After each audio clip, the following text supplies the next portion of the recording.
Hello friends, today in this video right now I'm going to show you how to on off charging sound on Realme mobile phones. So friends, before we continue this video, do not forget to like the video and subscribe the channel. Okay, so let's start the video. At first you have to move on setting, then from here you are able to see the sound option, so you have to move on this sound. Okay, after you have moved on it, you have to scroll like this.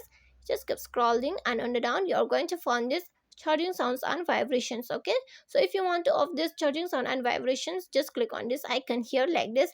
Here the charging sound will be off, and if you want to on this charging sound, again you just click on this icon like this. Here the charging sound will be activated. Okay, so you can off on off by this icon. This is the off option and here is the on option. Okay, so maybe you get it. And friends, if you love the video, do not forget to like the video, share the video and subscribe the channel. And thanks for watching.